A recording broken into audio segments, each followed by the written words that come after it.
Welcome to Meitei news. నేను Prasad. BRS అధినేత కేసీఆర్ గారికి లీగల్ నోటీసులు ఇచ్చిన మంత్రి సీతక్క. అసలు ఏం జరిగింది? సోషల్ మీడియాలో కావాలనే బీఆర్ఎస్ నాయకులు తన గౌరవాన్ని డ్యామేజ్ చేస్తున్నారని మంత్రి సీతక్క అధినేత కేసీఆర్ పైన లీగల్ నోటీసులు ఇచ్చింది.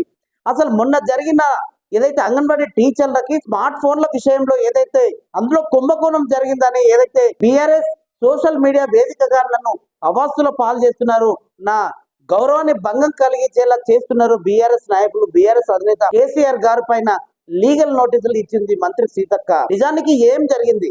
అసలు అంగన్వాడీ టీచర్లకు ఇచ్చిన స్మార్ట్ ఫోన్ల పంపిణీ కార్యక్రమంలో దాదాపు 30 కోట్ల స్కామ్ జరిగిందని బీఆర్ఎస్ అధినేత నాయకులు ఆమె మీద చాలా కాంట్రవర్సీ వ్యాఖ్యలు చేస్తారు. దానికి అనుగుణంగానే ఆమె కౌంటర్ ఇచ్చే ప్రయత్నం చేసింది. ఏకంగా ఆ వ్యాఖ్యలకు తిప్పి కొడుతూ ఈ రోజు ఎవరైతే బీఆర్ఎస్ అధినేత కేసీఆర్ గారి పైన లీగల్ నోటీసులు జారీ చేసింది. సోషల్ మీడియాలో ఏదైతే బీఆర్ఎస్ నాయకులు కావాలని కాంగ్రెస్ ప్రభుత్వంలో ఉంటున్న నాయకులని కావాలని మీరు సోషల్ మీడియా వేదికగా మమ్మల్ని అవస్థల పాలు చేస్తున్నారు, మా గౌరవాన్ని దెబ్బతీసేలా కొన్ని వీడియోలు అప్లోడ్ చేస్తున్నారు, వాటన్నిటికీ ఆలోచించి మీకు లీగల్ నోటీసులు ఇస్తున్నాము. దాదాపు 48 గంటలు సమయం ఇస్తున్నాము. 48 గంటల్లో మీరు పెట్టిన వీడియోలని డిలీట్ చేయకపోతే మేము తీసుకోబోయే యాక్షన్ చాలా సీరియస్ గా ఉంటుందని మంత్రి సీతక్క వాళ్ళ మీద వ్యాఖ్యలు చేశారు.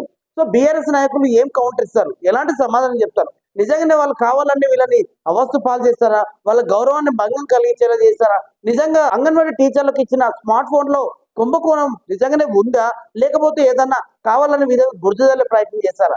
ఆమె అప్పటికే అంటుంది సీతక్క, ఏదన్నా మీ దగ్గర ఆధారాలు ఉంటే మీరు బయట పెట్టండి, అంతేగాని కావాలని మీరు మీడియా ముందు సోషల్ మీడియాలో మీరు వైరల్ చేయొద్దు, గౌరవాన్ని భంగం కలిగించేలా చర్యలు తీసుకోవద్దని ఈ రోజు కేసీఆర్ గారికి లీగల్ నోటీసులు జారీ చేసింది.